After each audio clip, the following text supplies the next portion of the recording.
ভারতবর্ষে স্বাধীনতার সূর্যোদয় ও একজন বীর হাবিলদার রজব আলী খান।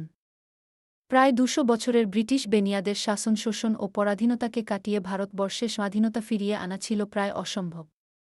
কিন্তু দেশমাতৃকার টানে যারা জীবন দেওয়ার জন্য ছিল সদা প্রস্তুত, তারা এই অসম্ভবতাকে পরোয়া করেনি কখনো।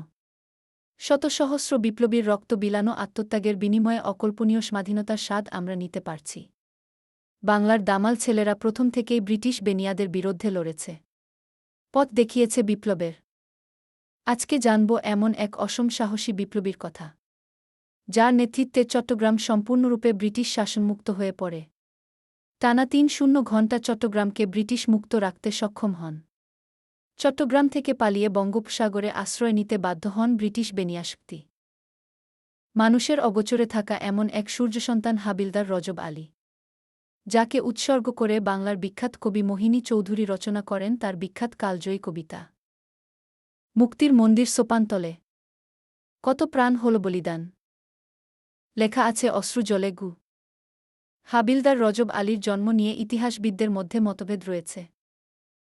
অনেক ইতিহাস গবেষক ও বিশ্লেষকদের মতে হাবিলদার রজব আলী সন্দ্বীপের, আবার কারো মতে তিনি দক্ষিণ চট্টগ্রামের হাইদগাঁও, কিংবা আরও কয়েকজন গবেষকের মতে লোহাগাড়া এর চক্রশালা চট্টগ্রামের অধিবাসী। তার জন্মসাল, পরিবার, বংশপরিচয় সম্পর্কে কোনো তথ্য পাওয়া যায় না। হাবিলদার রজব আলী তরুণ বয়সে সিপাহী হিসেবে ব্রিটিশ সেনাবাহিনীতে যোগ দেন। বিদ্রোহের আগে ৪ নম্বর কোম্পানির হাবিলদার পদে উত্তীর্ণ হন এই বীর সিপাহী। কোম্পানির সেনাবাহিনীর ৩-৪ নম্বর নেটিভ বেঙ্গল পদাতিক বাহিনীর ১-২-০ জন হাবিলদার ছিলেন। ব্যক্তিগতভাবে পরহেজগার ও আল্লাহওয়ালা ব্যক্তি রজব আলী ছিলেন তাদের একজন। ক্যাপ্টেন PH-কে ডিউলের অধীনে চট্টগ্রাম পাহাড়তলী সংলগ্ন প্যারেড গ্রাউন্ডের সেনানিবাসে থাকতেন তিনি। ১৭৫৭ সালে ব্রিটিশ বেনিয়াদের নানাদিক কূটচাল ও স্বদেশী জগৎশেঠ মীর জাফরদের বিশ্বাসঘাতকতায় অস্ত হয় বাংলার স্বাধীনতার সূর্য। বাংলার আপামর দেশপ্রেমী জনতা মর্মন্তুদ, নির্মম ও বেদনাবিধুর এই ঘটনা কখনোই ভুলেনি। তাই তো ১৮৫৭ সালে দেশপ্রেমী সিপাহীরা শুরু করে পরিকল্পিতভাবে ব্রিটিশ বেনিয়াদের থেকে স্বদেশ মুক্তির সশস্ত্র সংগ্রাম। হাবিলদার রজব আলী ৩-৪ নং নেটিভ বেঙ্গল পদাতিক বাহিনীর বিপ্লবে নেতৃত্ব প্রদান করেন, সাথে ছিলেন আরেক সিপাহী জামাল খান। ১৮৫৭ খ্রিস্টাব্দের ১-৮ নভেম্বর চট্টগ্রামের প্যারেড ময়দানে হাবিলদার রজব আলী পূর্ববঙ্গে বিপ্লবের সূচনা করেন। দেশপ্রেমের সমুজ্জ্বল প্রায় ৪০০ সিপাহী রজব আলীর নেতৃত্বে বন্দর নগরীর অস্ত্রাগার এবং কোষাগার দখল করেন। তারা ফেনী নদী অতিক্রম করে সীতাকু হয়ে ঢাকা অভিমুখে যাত্রা শুরু করেন। নোয়াখালী এবং কুমিল্লায় অবস্থানরত কোম্পানির শক্তিশালী বাহিনীকে এড়িয়ে দ্রুত ঢাকায় পৌঁছানোর লক্ষ্যে রজব আলী ত্রিপুরা রাজ্যের মধ্য দিয়ে জটিল পাহাড়ি পথ বেয়ে ক্ষুদ্র বাহিনী নিয়ে সামনে অগ্রসর হতে থাকেন। কলকাতার ব্যারাকপুরে ও বহরমপুরের বিদ্রোহ ছিল বিচ্ছিন্ন, কিন্তু চট্টগ্রামের সংঘবদ্ধ অভ্যুত্থানের নেতৃত্ব দেন রজব আলী খান। ১৮৫৭ সালের ১-৮ নভেম্বর রাতে বিদ্রোহীরা গুলি ছুড়ে বিদ্রোহের জানান দেন।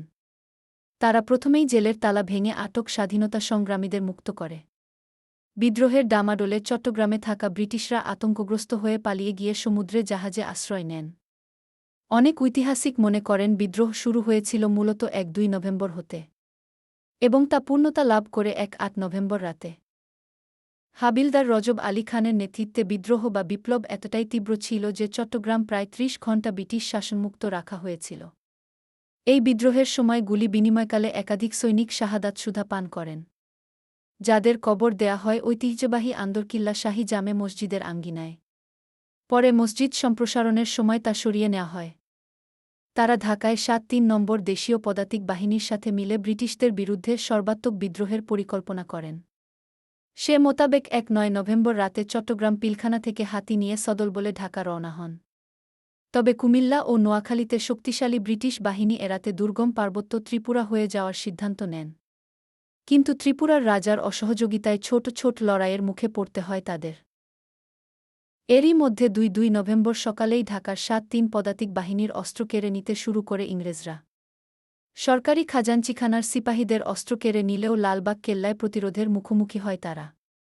সামান্য জনবল আর রসদের বলেই প্রতিরোধের দুঃসাহস এই সিপাহীদের নির্মম পরিণতি ডেকে আনে।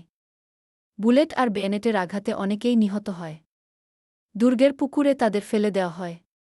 আর বন্দী যারা তাদের চকবাজার ও আন্টাঘরের ময়দানে গাছে ফাঁসি দিয়ে হত্যা করা হয়। লাশ ঝুলিয়ে রাখা হয় বেশ কয়েকদিন। দেশীয় গাদ্দার ও বেঈমানদের চরম অসহযোগিতা ও বিরোধিতায় পড়তে পড়তে বিভিন্ন যুদ্ধের মুখোমুখি হন এসব দেশপ্রেমী বিপ্লবীরা। রসদ সংকট ও তীব্র ক্ষুধায় এই অসম লড়াইয়ে দেশপ্রেমী বিপ্লবীরা একে একে শাহাদাতের অমীয় সুধা পান করতে থাকেন। হাবিলদার রজব আলী সহ ৩ বা ৪ জন সিপাই শেষ পর্যন্ত বেঁচে ছিলেন। ইংরেজ বাহিনীর অব্যাহত অনুসরণের মুখে তারা গহীন পাহাড়ি জঙ্গলে হারিয়ে যান। লোকচক্ষুর অন্তরালেই একসময় হাবিলদার রজব আলীর জীবনের সমাপ্তি ঘটে।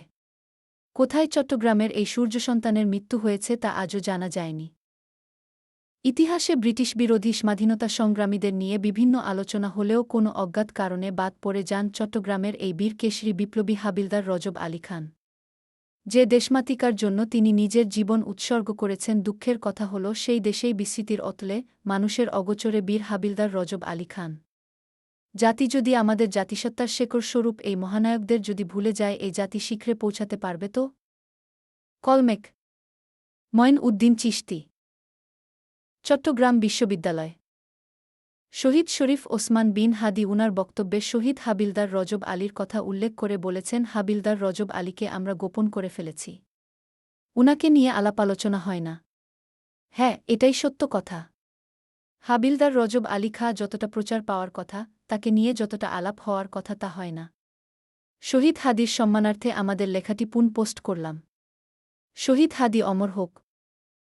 আরও জানতে reference: ১. Havildar Rajab Ali, A.K.M. Mohiuddin, Islamic Foundation, Bangladesh. ২. Where Ek at ৫-৭ Reports on Bengal Uprisings, Times of India। ৩. Satyen Sen, মহাবিদ্রোহের কাহিনী। ৪. The Political History of Muslim Bengal, An Unfinished Battle of Faith, Mahmudur Rahman. ৫. মাস্টারদা সূর্য সেন ও সূর্যসাথীরা, জামাল উদ্দিন। ৬. ঢাকায় সিপাহী বিদ্রোহ, অধ্যাপক A.K.M. শাহনওয়াজ। ৭. হাবিলদার রজব আলী ও আধিপত্যবাদ বিরোধী সংগ্রাম, মুন্সি আব্দুল মান্নান। ৮. ব্রিটিশ বিরুদ্ধে সেদিন চট্টগ্রাম সেনা নিবাসে দাবানজ বেলেছিলেন হাবিলদার রজব আলী খাঁ, মুহাম্মদ মাহমুদুর রহমান। ৯. হাবিলদার রজব আলী খাঁ ও তার সংগ্রামী জীবনের নানা কথা, মোহাম্মদ কামরুল ইসলাম, কবি, প্রাবন্ধিক ও গণমাধ্যম কর্মী। ১০. হাবিলদার রজব আলী ও অধিপত্যবাদ বিরোধী সংগ্রাম, মুন্সি আব্দুল মান্নান। ১১. জাতীয় সংগ্রামের মহানায়ক হাবিলদার রজব আলী, জিয়া হাবিব আহসান, দৈনিক সংগ্রাম, নভেম্বর ১, ২০২২। ইতিহাসের নানা জানা অজানা তথ্যাদি জানতে ও জানাতে যুক্ত হন আমাদের পেজ ইতিহাস অন্বেষণ-এ।